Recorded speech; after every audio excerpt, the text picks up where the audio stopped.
All right. Okay, wiretappers out there, if you're on YouTube, this is the starting of my podcast. I got my friend Steve St. John with me, and we're going to talk about William Piest. This will be a second episode. The other one I didn't record with the video, so you have to go to the podcast to listen to it. I'm going to get this started in a minute, and just to warn you, we're not going to really pay any attention to the camera while we're doing this. We're going to pay more attention to our microphones and the story that we're going to tell. So without further ado, let's get started here. Steve, are you ready? I am. He's ready, all right. And you can speak up a little bit more. Okay. Whenever you talk, because you normally talk louder than what you were talking. Okay. So don't worry about that. Again, I run it through a piece of software, and actually it's online, that levels all the sound out. I got you. So if you don't worry about talking too loud, it's better to talk too loud than not loud enough in a way. So but it levels it all out. Okay, let's get started here. Welcome all you wiretappers out there to this second episode.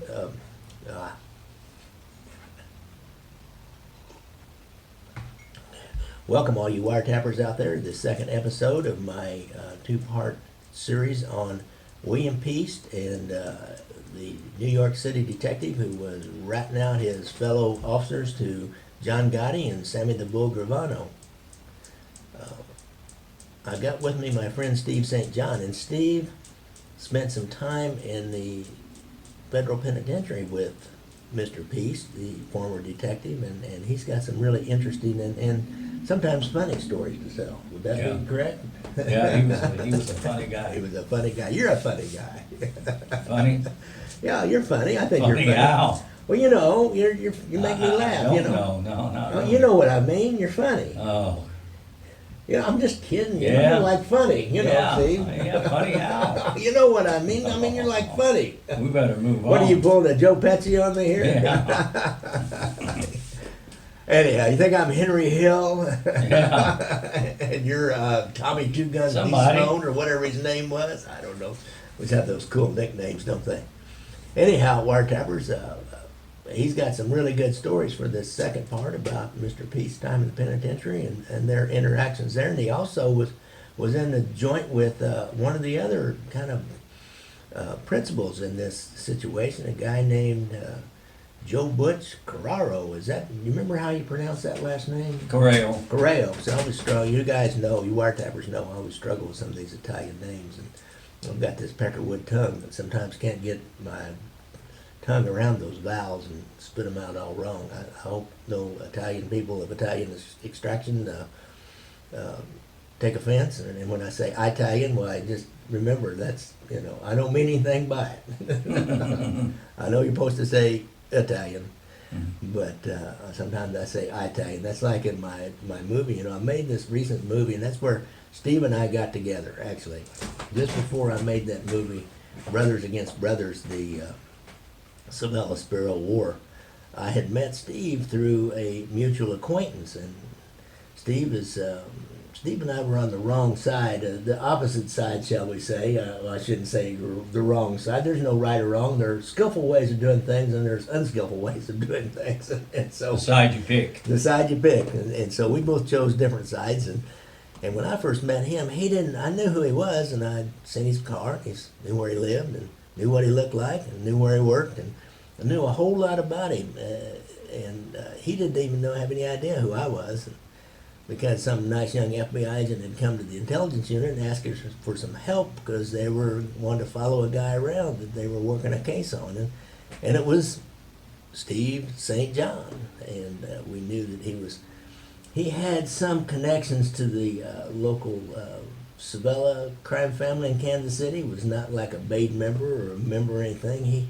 He knew people, and so, whenever we got somebody you might make a case on that knows somebody in that life, why, you kind of go balls out after them. That's that. If anything, if you made any mistake, it was knowing all those other people. Otherwise, nobody might have paid too much attention to you. But you know what they wanted to do, don't you? Probably so. They wanted to turn you what they wanted to do. But he didn't hurt him.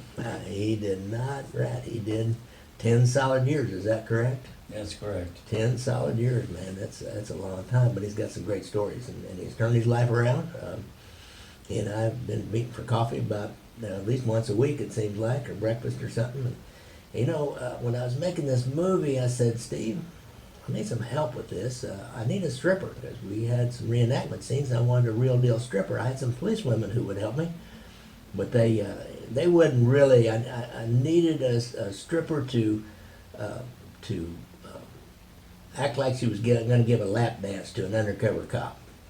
He said, "You want a stripper? I'll get you one." So we had a stripper show up at our reenactment screening that day. I said, Steve, I'm looking for an older car, and I'm having a hard time. I'm having people that have them, but they don't get back to me, or they're the wrong kind of car. And he said, you want an older car, like a 70s car? And I said, yeah. And he said, well, I know a guy. He's got 30 of them. I said, what the hell, man? Who is this guy? Is there anybody you don't know? I said, let's go to the Waffle House up there, kind of not too far from his house, kind of for his convenience. And so we meet at the Waffle House. He knows everybody in the goddamn Waffle House. I mean, is there anybody you don't know, dude? I haven't met him yet. Oh, yeah, you haven't met him yet. All right. You're a funny guy, ain't you? Here we go. There we go. There we go again. So that's how we got together. Now, don't forget to hit me up on my Venmo app, Gangland Wire. Buy me a cup of coffee or a shot of beer. Or Starbucks coffee, I like those Starbucks lattes. I know they're kind of expensive, about $4 or so, but we got to keep this podcast rolling, and I need some coffee here. Now I'm just drinking old homebrewed coffee, but I lost my train of thought. I'll have to do some editing here. Oh, and after you hit me up on that Venmo app, or if you don't want to do that, you don't have Venmo, go to my shop page on ganglandwire.com and hit the donate button. Hit the donate button. $25 or more will get you a copy of my old movie, Gangland Wire, documentary, story of the skimming from Las Vegas casinos out of Kansas City. Or the most recent movie that I just finished, we sold it the movie that I just finished, we showed at a sold-out Mafia Film Festival here in Kansas City. Showed it 3 times that week, and everybody seemed to love it. Called Brothers Against Brothers, the story of the Savella Sparrow War. And also got my book out there, and I'll send you a Kindle copy of that book, or a gift certificate for a Kindle copy of that book, if you send me $25 or more. If you send me more, I'll give you one of these cool Gangland Wire coffee cups, and all the books and movies I've got, and you can send me a lot more. Why, I'll figure out something else I can do for you. I'll take you on a personal tour of mob sites here in Kansas City if you want. I've done that several times. But without further ado, let's get on with the show today. Now, to recap, John Gotti, you're all familiar with John Gotti, aren't you? And Sammy the Bull Gravano. I know if you put up on a Facebook page, a mob-centered Facebook page, a mob group, anything about Sammy the Bull Gravano, it's just one comment after another, rat, snitch, and mob fans hate Sammy the Bull and love John Gotti. So, we're going to talk about that because Steve knows quite a little bit about that interaction after serving some time with former Detective Piest. December 1990, the U.S. Attorney put a bug inside of an apartment above the Raven-Eyed Social Club. And John Gotti, thinking he was slick, had got an elderly woman who lived up above the club to vacate her apartment periodically when he asked her to, and he and Sammy the Bull, who was his underboss, or would become his underboss after they killed Paul Castellano, would go up there and they would meet other people and they'd talk business. And John Gotti, it was a good microphone. They had it in the VHS player, sitting in her VHS player, sitting right in the little living room. It was one of those little New York apartments. It was only like a room and a half or 2 rooms. And it was wired into a telephone line. It was wired to the electrical power source that came into the VHS player, so you didn't have to replace the batteries. You didn't have to worry about any interference because it was going out over the air. It went right on a telephone line, on a wire, right back to FBI headquarters. And John Gotti likes to talk.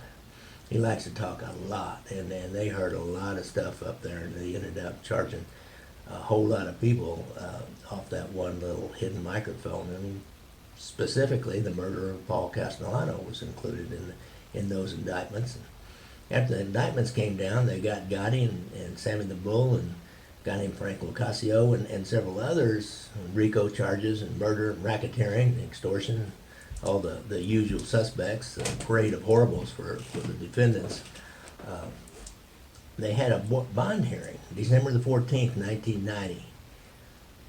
And the FBI agents played tapes in that bond hearing trying to show that these guys could be a flight risk and what horrible criminals they were and how dangerous they were and how they may go out there and try to intimidate witnesses or kill witnesses even. And one of the tapes they played was John Gotti talking to another underling, I think it probably was Locasio. He was kind of one of his confidants at the time, about Sammy the Bull, who wasn't there. Now, you know, we all at work will be bad-mouthing the boss when the boss ain't there, or bad-mouthing somebody else in the unit or the division or where we work in our office when they're not there. There's always somebody that's going to be on the wrong end of that office gossip. And in this case, it was, you know, Sammy the Bull, because he wasn't there. You know, if you take part in that stuff, and you badmouth people who aren't there, I'm going to tell you something, folks. When you aren't there, somebody's badmouthing you and making fun of you. So that's kind of human nature. I try not to participate in that too much. I don't like putting somebody down at their expense and trying to make myself feel better. But that's my little editorial comment for the day. Gary's wisdom, how I live my life.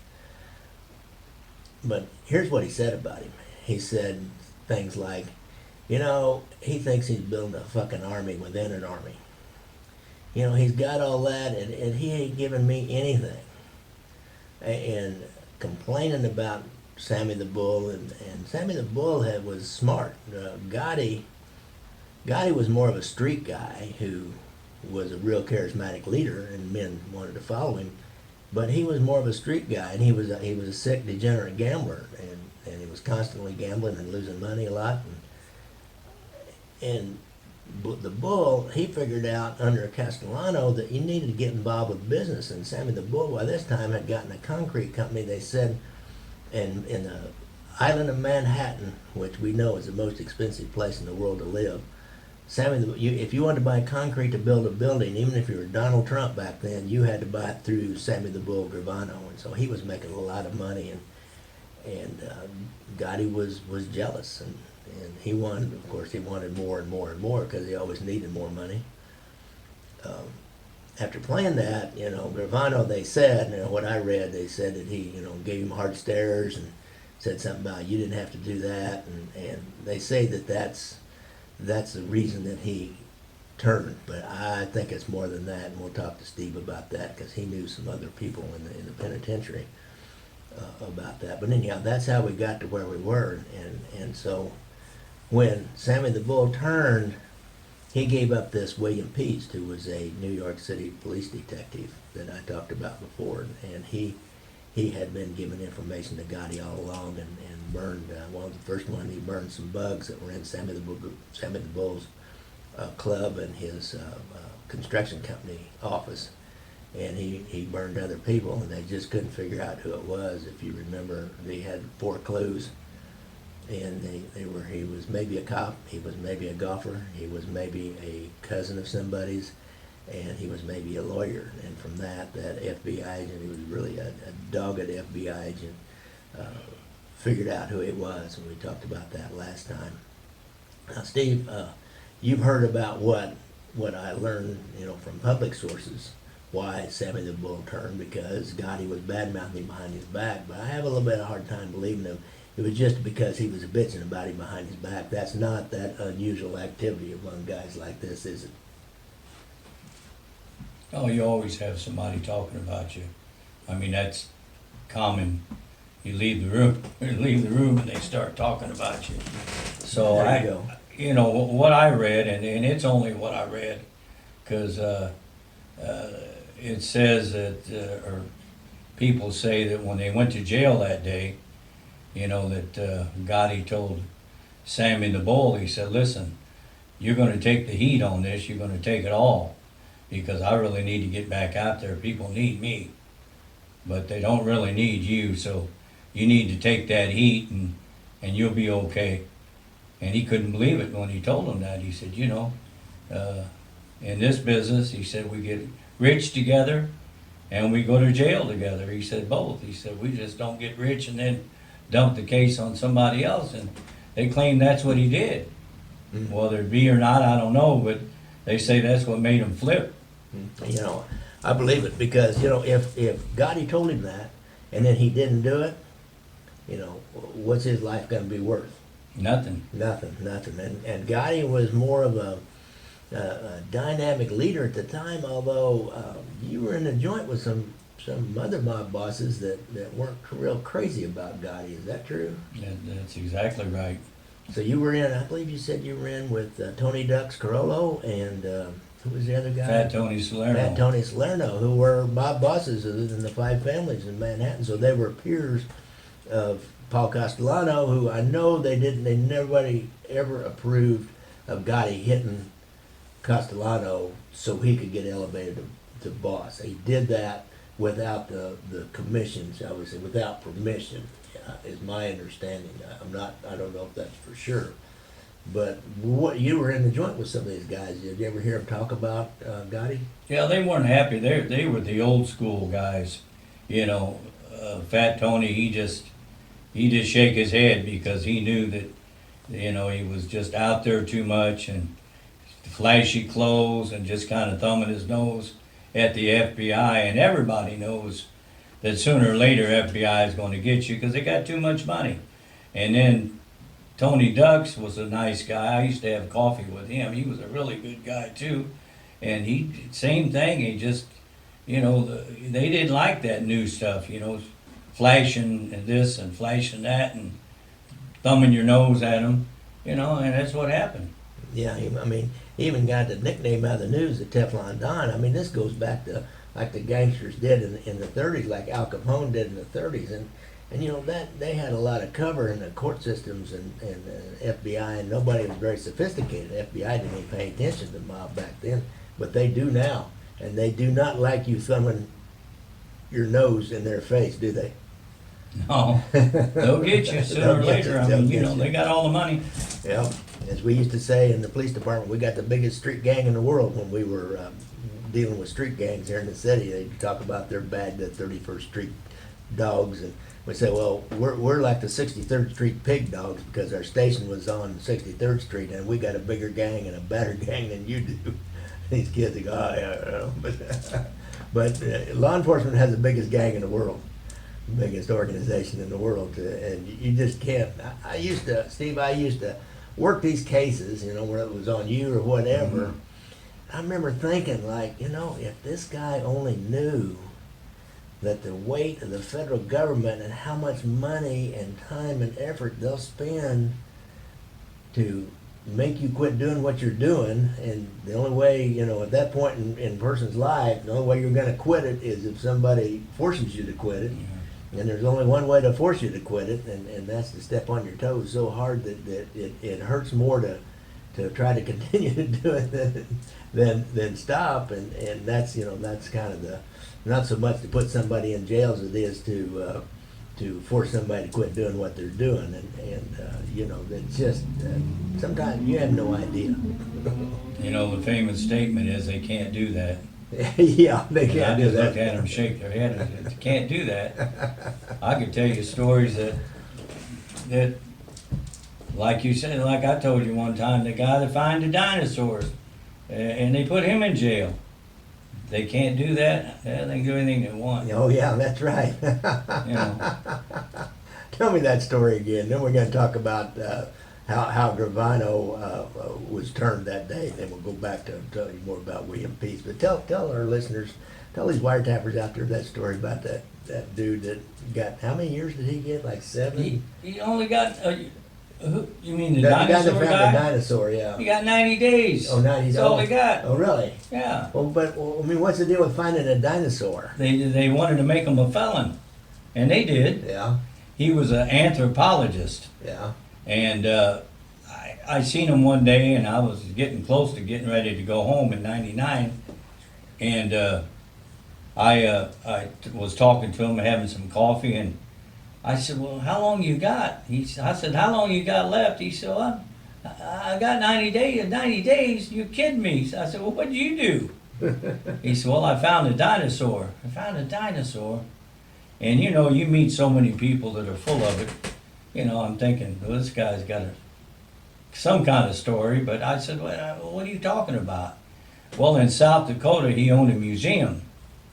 And his girlfriend was out digging. She was an anthropologist as well.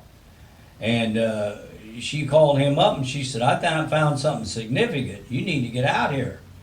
So he got in his car and I guess he drove out the mountains where they were digging.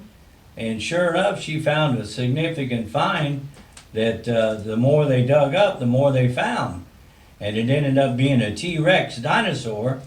And they put it together at a cost of about $250,000 back in his museum. And when they got the last bone put together, the FBI come in and said, "Hey, thanks a lot for putting our dinosaur together." And he said, "What?" I said, "Yeah, this was on government land. You don't know this." He said, "Well, we give an Indian $5,000, and long story short, they said, no, it's government land," so they confiscated it, and they ended up selling it for $12 million.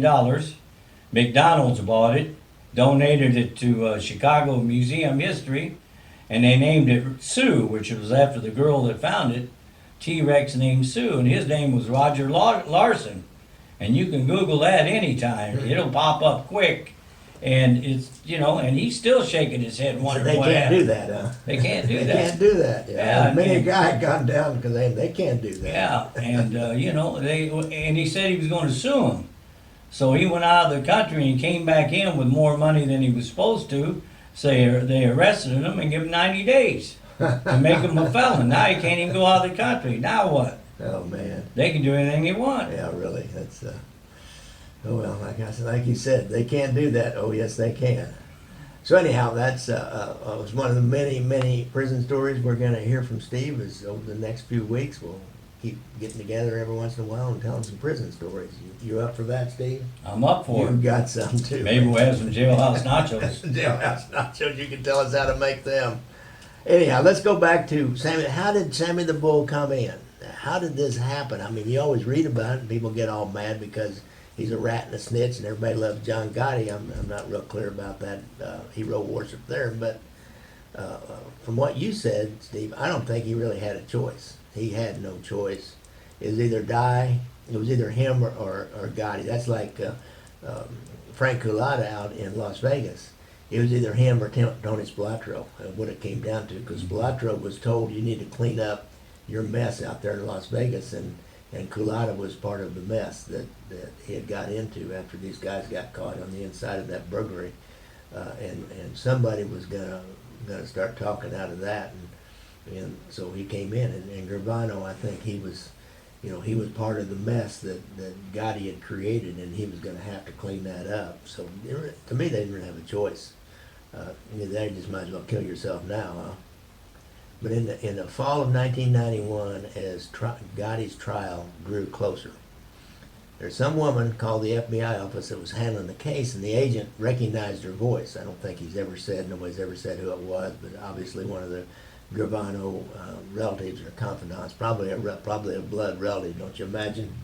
Probably. And told his case agent that Sammy the Bull wanted to meet privately with the agent. So, and here's how they do this. I don't know if this ever happened to you. If you saw this, Steve, any stories about this, let me know. But he's taken out of his cell at the Metropolitan Correction Center in Manhattan, which is the federal place that they kept people there for, going back and forth to trial and hearings and all that. And I guess if they had, if you only got a 90-day sentence, they send you to a full-fledged penitentiary also, If you don't have a jail, they keep you in like if you're in the county. In the state, you just go to the county jail for 90 days.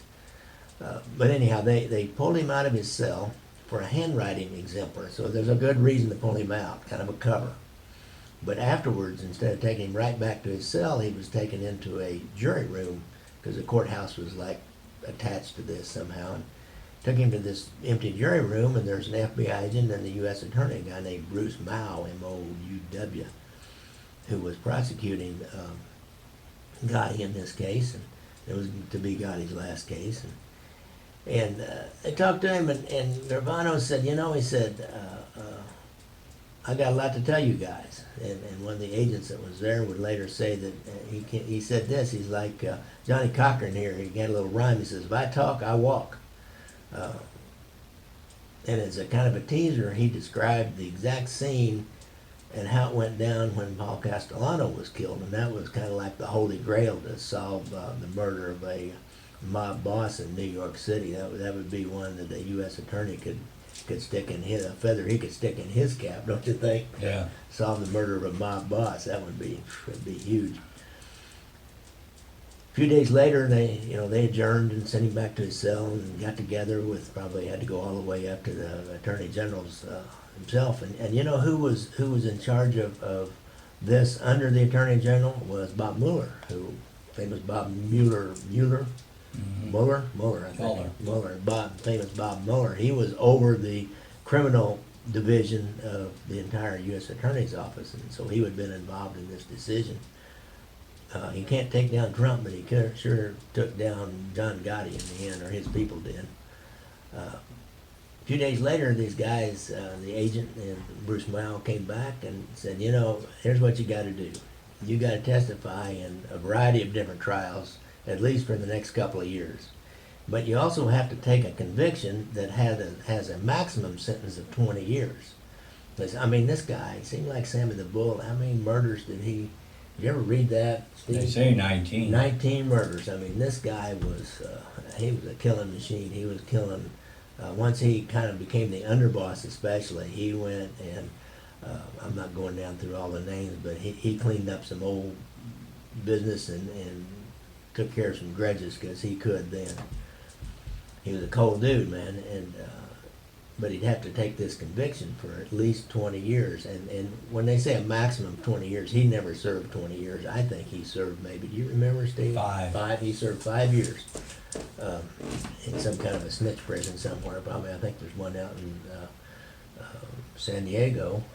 Yeah, but I read, this is kind of ironic, that, first of all, being a snitch or a rat, I absolutely don't approve of that.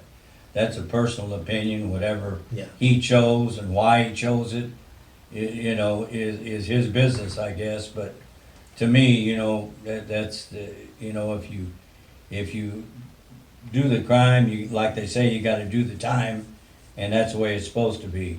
But I read where they went in the middle of the night to pick up Sammy the Bull, and the guard told them, "Oh, you're here to pick up the man," and they said, "Yeah." And they went and got Gotti and bought Gotti out there. And Gotti said, what's this shit? And so he knew then that they came to get Gravano. He said, that ain't the one. He knew then that Gravano was rolling on him. Yeah. That moment.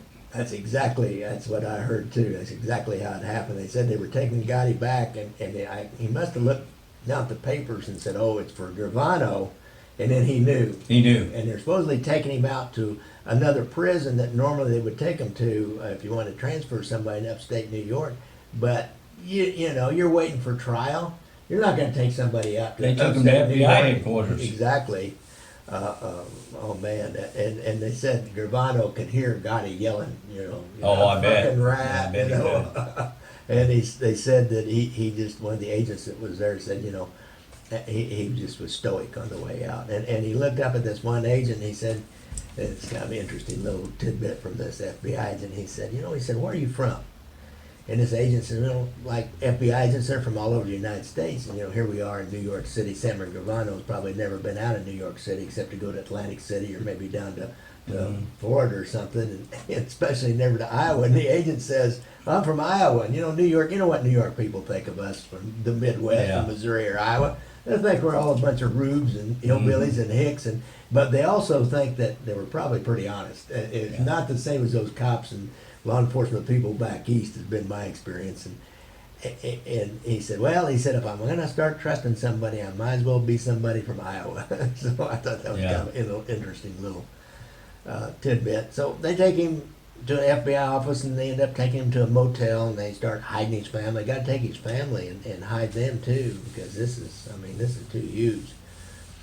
Extreme security precautions, and there was a lot of potential breaches during this next few weeks when Gotti's has figured this out. But one of the early questions that this U.S. attorney had, Bruce Mao, was, who is this detective that's been snitching to Gotti? He said, because he knows from that wire that was one of the first things that the guy told Gotti, was that there were bugs inside of Gravano's office and his at his club and the office at his business. And so he knows that he knows, and so he tells the story that, yeah, the guy's name was William Piest, which they knew by this point in time. They knew, or they knew who it was, but they just really didn't have enough to make him on it unless he confessed. There was no, all cash money. They just gave him cash, and they could say, you got a lot of money, you had access to this information. But if nobody talks on the other who got this information, he's going to walk on it. But he said, Gotti paid him $500 a week. Said he paid him as much as $10,000 if he came up with a really good tip. And he named Joe Butch Carrero, this George Helbig, and Pete Mavis as all involved in this situation. If you remembered when the agent, he ran this down, and he figured out that Joe Butch and Carrero and George Helbig were the first ones that were talking to Gotti about who this snitch was and what he could tell them. And then they ran down the cousin Pete Mavis, and then from Pete Mavis they ran down William Piest.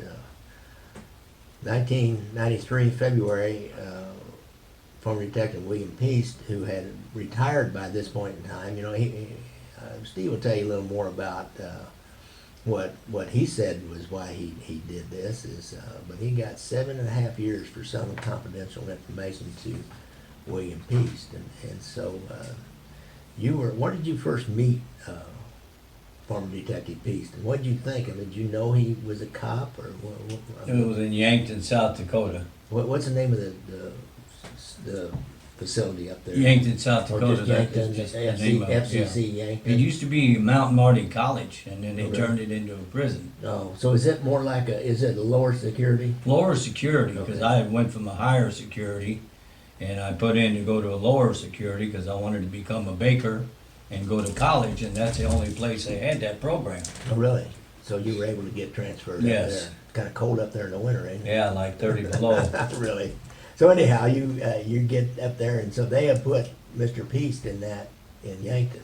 Yes. I wonder why he was a lower security. I guess he was a low security Well, kind of the guy. reason- You wouldn't put a guy like that, in a high security. The reason he was put up there is because supposedly, and I beg to differ on this, but on paper, Yankton, South Dakota is a medical center too. Yeah. And it's really not. It's no different than a regular place, but they sent him there because of his leg. Oh yeah, He only had one leg. Right, he had that leg. If you remember, folks, I talked about this. He got hurt in a car wreck, got a $1.4 million settlement for the lawsuit, and was still ratting out the New York Police Department to got him. But his leg was taken off. At 3 operations, it was taken off almost up to his hip. It was above his knee. At least that's what I read. So that's why he was up there. I'm sorry, I interrupted you, Steve. Go ahead. No, that's fine. That's so fine. you met him in the bakery? Yeah, well, he wasn't, he came to me one day, and because I was a head baker, which means I had 3 other bakers that worked below me, and, we'd put the 3 meals out that Yeah. day, and then we'd be off 2 days, so it was a sought-after position. And he came to me one day, he said, my name's Bill Piest, and he says, I don't have anything to do. They got this leg, they got me on medical. He said, is there any way that you can get me over in the bakery? And he said, I'll teach you some tricks, trust me. I said, well, how are you going to teach me any tricks? He said, well, I used to bake at the Waldorf Astoria. Oh, really? Well, you can't get any better credentials than that. Yeah. So I went to the cops in the bakery, in the chow hall, and I said, listen, I got a guy that's related to me, and because you had to always lie to get something done. And I said, you know, he used to work at the Waldorf Astoria. No, kidding. I said, yeah, I can get him over a few hours during the day, and he can teach me how to make some stuff. Oh, yeah, that's no problem. I'll sign up. Yeah. You know, so he signed him off to be able to come over there every day, or the days that I worked. Yeah. And so he came over there, and he did. He taught me some techniques that I would have never learned because they don't teach you all that Yeah. fancy stuff in the joint. But he knew every trick in the book, and he was a really nice guy. He knew his business. I mean, he could make a cake 4 or 5 foot tall with no problem. And that's just what, you know, you could tell that he was a professional baker. Interesting. So now, how did you start learning? You start learning about his background, I guess, by then, because in a penitentiary, you don't bring somebody in close to you and do something for them unless you know a lot about them, because you don't want to bring Right. some snitch in close to you. Because Right. I'm sure, Steve, that you were pretty square during your time in the joint, but you still got to do certain things to survive and to have a few extras, and Oh, absolutely. and so you don't want to bring somebody in that's just looking to rat you out in order Yeah. to get something off their Oh, the time. only thing he could have told on was us stealing out of the kitchen. Yeah. That ain't no big deal. Yeah. But no, he came to me one day and he said, you know, I need to talk to you. I said, okay. And he said, no, ain't personal. I said, okay. So we went out in the chow hall and got some coffee and sat down. He said, now, when I tell you this, he said, you can do whatever you want. He said, I think we became friends and you know, he said, but I'm just going to tell you the truth. He said, a New Yorker magazine just came out. Yeah. And it's got me on the front cover. I said, okay. And I said, what's the problem? I said, did you tell on anybody? Because if you told on somebody, then that's a problem. Yeah. You just have to go on down the road. He said, no, I'm a cop. I said, you're a cop? Are you a cop now? He said, no, I was a cop. He said, I retired. And then he went on and told me the story about him being in a wreck. And he was actually off duty, but he had a squad car. And he got hit on one of the bridges in New York, and he lost a leg. Well, he kind of expected the police department to let him retire with full pension, with no taxes, and he was going to sue him and get a few $1 million. He sued for, I think, $8 million. Yeah. And he said, you know, they wouldn't let me retire. So he says, the only thing I could do is, he said, they put me on this squad, the organized crime squad, and he said they put me on this to protect this jury. And he said, I was just very, very unhappy with the police department. So he said, my cousin knew some mob guys, and so he came to me and asked me, hey, we need a name, any name, and that's how it started. So he worked up to that, you know. Because he was like doing stuff all along, is what I read. And another thing that I read that New Yorker article. It's a pretty comprehensive article, and he was. It didn't say he was in his squad car. Now, folks, see, he wanted a duty-related pension, which Steve said it's tax-free. Which, if you're duty disabled in a duty-related situation or accident, or intentional, you're shot or something, when you retire, they'll give you 80%, at least in Kansas City. It's probably might even give you 100% of your pay, the last year you were on, and it'll be tax free. They don't tax that. It's like if you get a settlement on a personal injury case, that's not that's all tax free. Anything that's for injury is tax free from the feds. So that was huge to get a duty disabled pension, and not only would it be a higher pension, but it'd also be tax free, which adds another 25% onto your money. And I guess he was mad that they wouldn't do that. And I didn't really realize he was in a squad car. If he's in a squad car, although he was off duty, taking his wife and his mom to, I think it would have been a little easier for the pension board to grant him a duty-related disability. And Steve was asking me about that, and I've been on the pension board here in Kansas City. And pension boards, short of taking money out and giving it to yourself, you can do a lot of stuff. I mean, if the board as a whole votes to give somebody a duty-related pension just because, and I've seen it done here in Kansas City, just because you want to, because you think the guy was some kind of a hero, and even though he wasn't on duty and it wasn't duty related particularly. I remember a guy that broke up a fight in a bar and got shot in the face with a shotgun and blinded him, and they gave him a duty related disability. But yeah, he was out in the bar drinking and part of this whole crowd, and so, but you can do that kind of thing. It's like that's why the mobsters, that's why they wanted to kill Jimmy Hoffa, because at that point in time they had control of the Central States Teamsters Pension Fund, and the pension fund can do whatever they vote to do. And if they squander the money and make bad investments, that's well, we made a mistake, and so they could have done that, but they didn't. I guess I can see why he was mad at him. He was in a police car. He had a little more of a leg to stand on. So anyhow, he's baking with you. I got a bakery story. You may have. Is that the same place where you made that special treat for everybody over a holiday, the pastries? No, that was a higher level than That was a FCI good one. Wasika. Okay, all right. But, That's a pretty good one. He made everybody in that prison happy for one day. See, Yeah. folks, when you got a good cook in a institution like that, you got a good cook, it keeps everybody happier and calmer and less likely to fight. If you've got a crappy cook and crappy food, then you got a little more trouble. Would you agree with Shit's that? gonna hit the fan. Shit'll hit the fan. yeah. So a cook is, I used to have a guy that was over a treatment center, inpatient treatment center, and he had a cook, and the guy got a DUI, and he was looking at jail time, and my friend got hold of me, he said, this guy didn't have any money at all, and he said, I'll give you a little money, but I sure would like to keep him out of jail, because when he's there at the treatment center cooking, everything goes so much better. So Yeah. after 3 or 4 appearances in court and much pleading on my part, because he was a repeat offender when it came to Yeah. drinking and driving, we kept him out of jail, and he went back to cooking down at the treatment center. So it's a pretty important job in any institution, whatever kind of institution, Well, whether that it's was a school or another Bill whatever. Piest tip on the cream puffs. Okay, well, tell them about the cream puffs.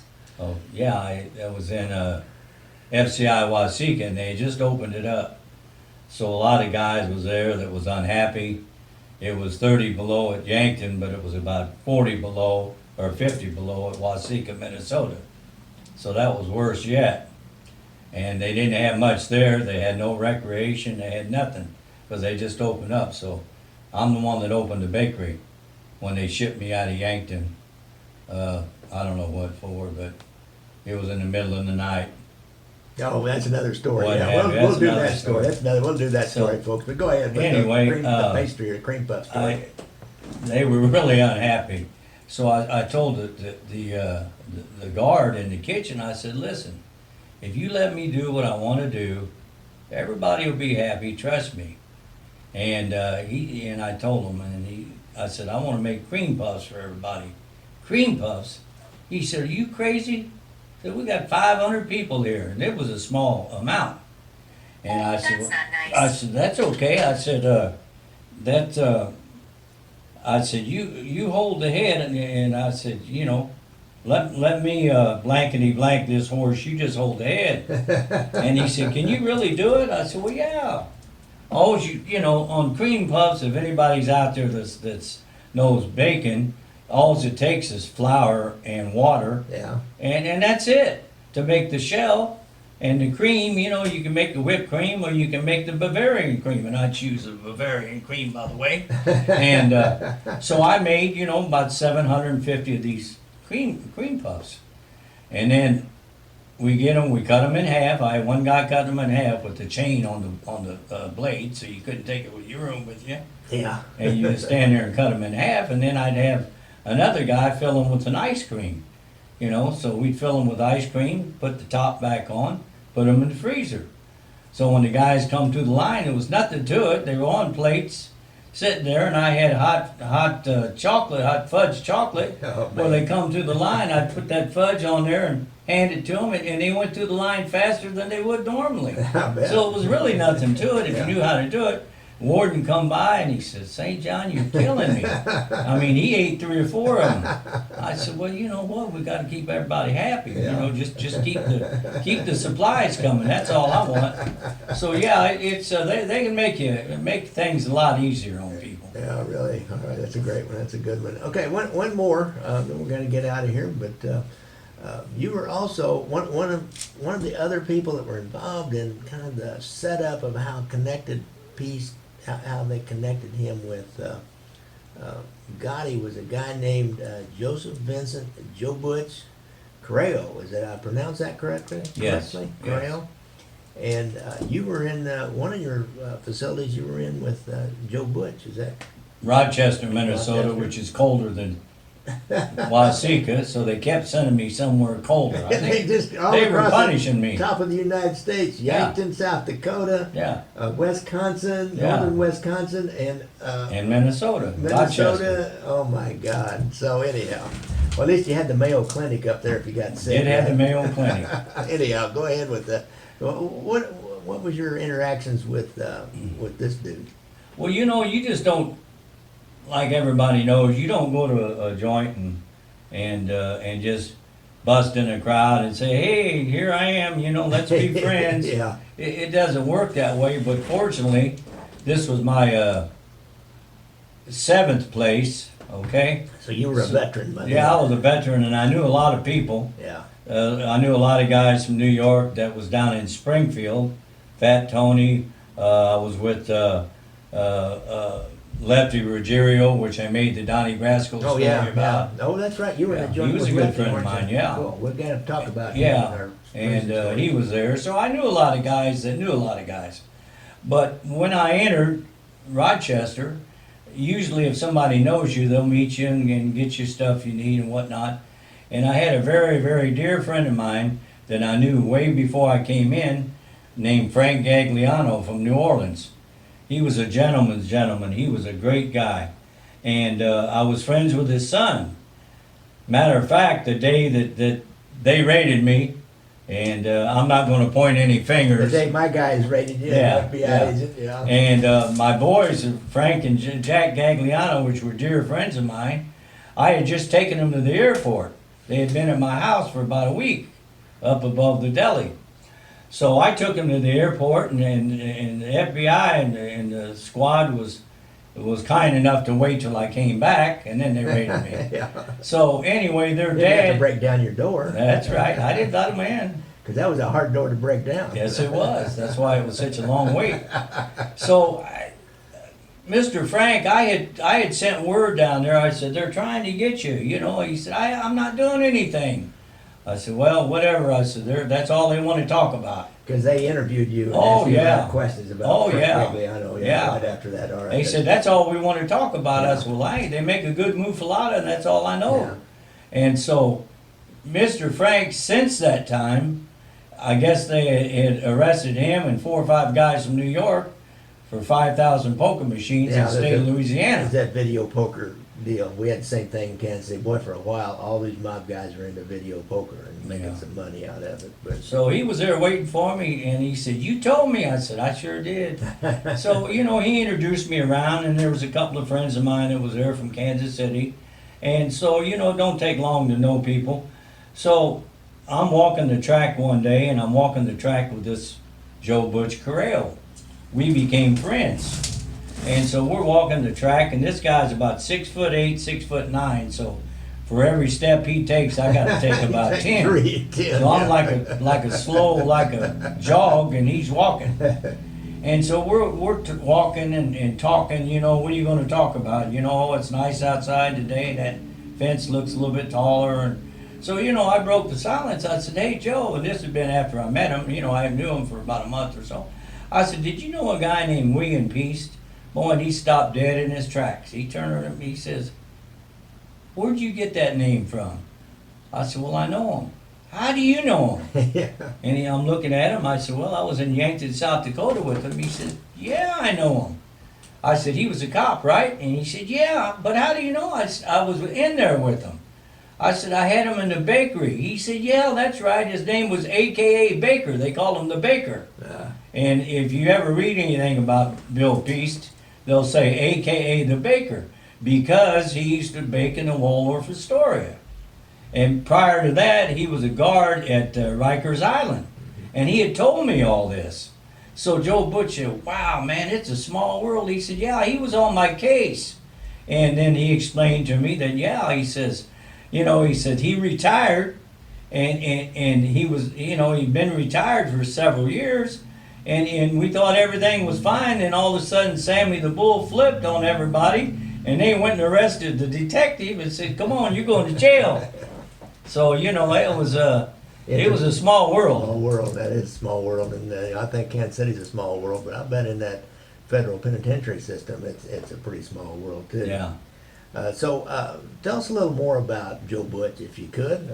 I think he's dead now, and you're not going to say anything. You're not going to give any secrets away. No, he was like I said, he was a gentleman. Was he a likable guy? Oh yeah, he was a really nice guy. And the only problem with him is he had diabetes real bad, and if you touch him, like grab him by the wrist, he just turned black and blue. Oh really? Yeah, and he started painting up there. And he became a prolific painter because he didn't know he had these skills. So he used to go paint every day. What did he do? Did he do like landscapes or like somebody's face? Or he would do faces, like New York skyline, but really? he was good. Huh. You looked at it and go, wow, who did this? And he'd send them back. He had a couple of Italian restaurants on Mulberry Street. And he used to send them there, and they put them in the window and stuff. I mean, they were nice paintings.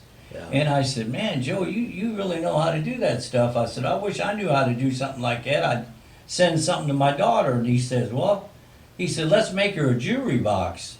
So he made my daughter a jewelry box, wood with copper inside. It was beautiful. Yeah.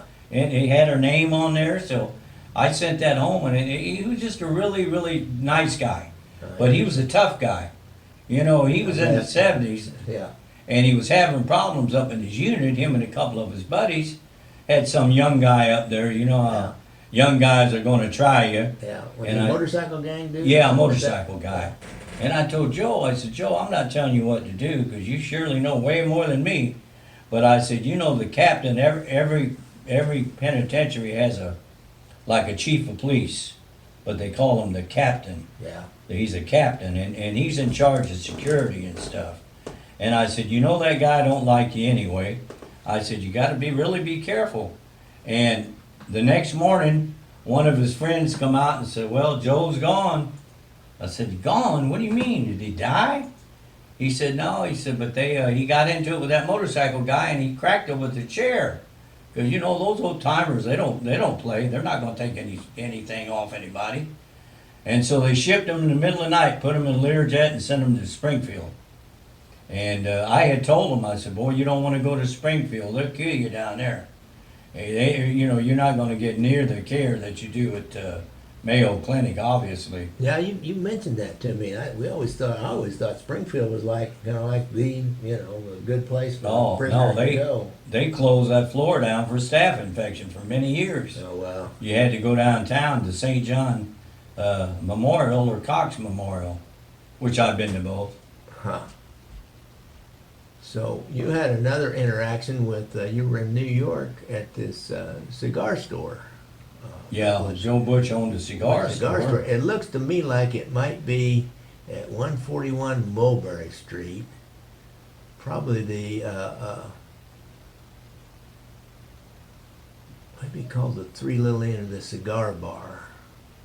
I'm not sure. It's down on Mulberry. Anyhow, folks, it's down on Mulberry Street. Now, we're not sure if it's still there. That was about, what we figure, about 5 years ago? Yeah, 4 years ago. 4 years ago. It was in 2015. And so you knew that had been his. Now, he's deceased now. Yeah, he's deceased, died from diabetes or heart problem or something. Is it still in the joint? He either died in the joint or he died shortly afterwards. They let him out. I know Lefty Ruggiero died after he was out for about a year because I used to call him at his house about once a week. He wanted me to call his house and talk to him, and I did. Huh. So he lasted about a year, but he was a real bad smoker. Oh, really? Yeah. Back in the day, That's the part that was Al Pacino play him in the Donnie Brasco movie? Yeah. I think, that's what I thought. So anyhow, you were in Manhattan. You knew that some was his stepson or his son ran the cigar store. It looks like on Mulberry, Yeah. 141 Mulberry, maybe. Tell us a little. Tell the wiretappers a little bit about that. I went in there one day, and we was up there in New York, me and my family, and I said, you know what, I'm gonna go in the cigar store and see if Joe's son is there. And it was during the day, and it wasn't open. And I'm thinking, man, I said, do you think a business would be open?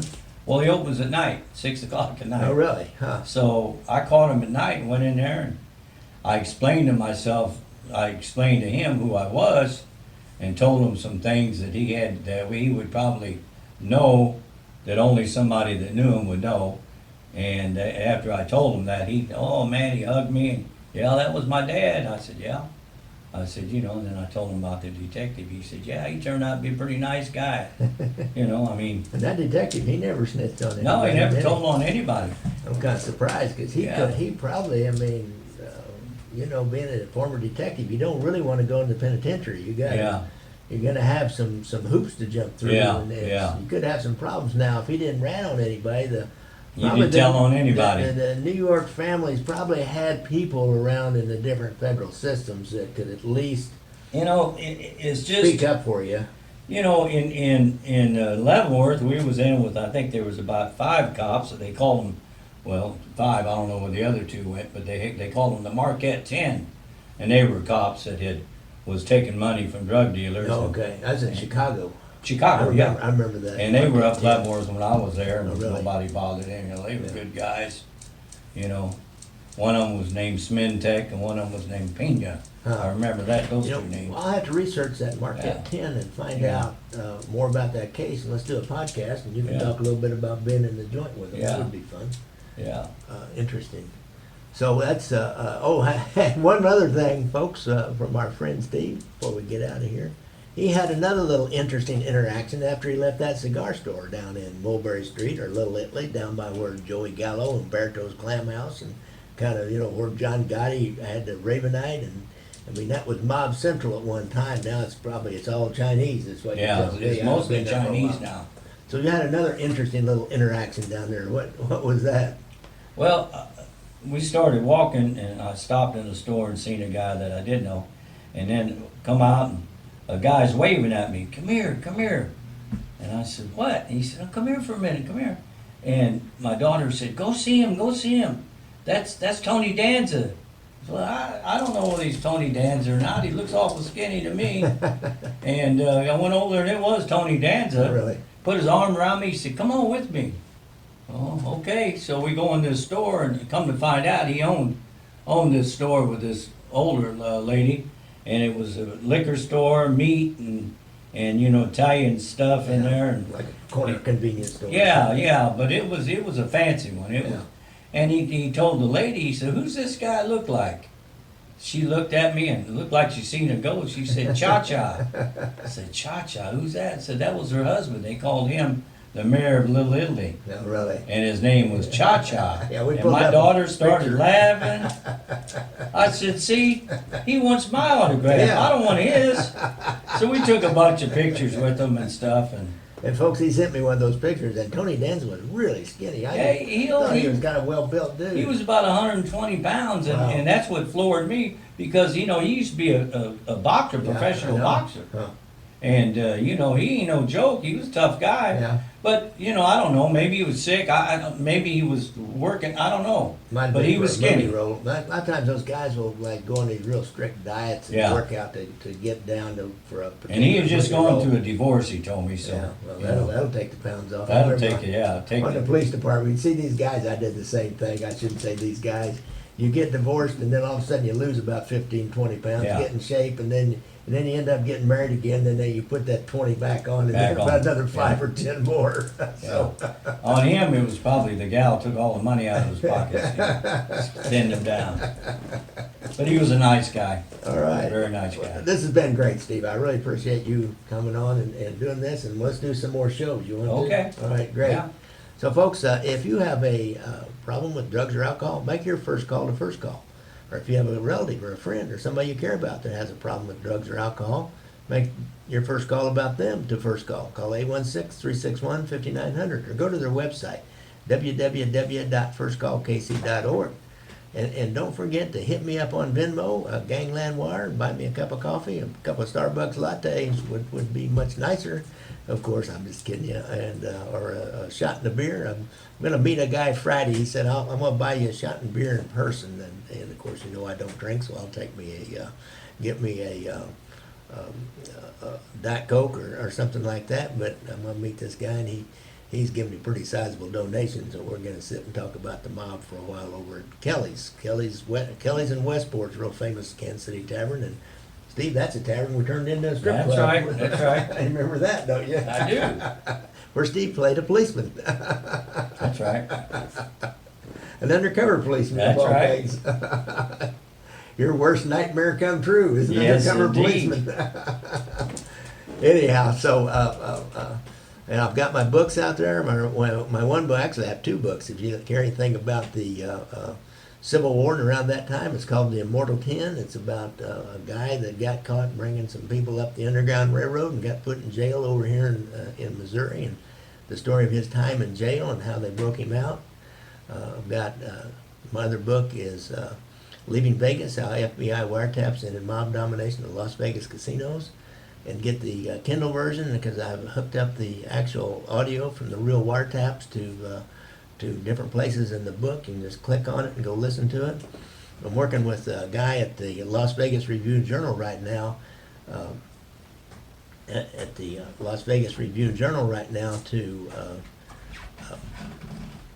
do a podcast with him on just about Las Vegas and the skimming and all the activities that happened out there in the 70s. He wants some of those copies of some of those wiretaps to use. He's going to interview Frank Culotta, of course, and some of the other FBI agents out in Las Vegas, and Bill Owsley from Kansas City here, who was a case agent over that whole case that they codenamed Strawman. And also got my new movie, Brothers Against Brothers. I've also got my new movie, Brothers Against Brothers, the Sabella Spiro War, and my old movie, not so old, a couple, 3 years old, maybe 5, I think, Gangland Wire. It's all about the how we got into the skimming from Las Vegas Casino and then how that investigation developed. So look for myself and Steve to come back one of these days and do some prison stories, and maybe we'll even tell you about how I was working in charge of investigation, and we were working on him. Good night, folks. Good night, Steve. Good night.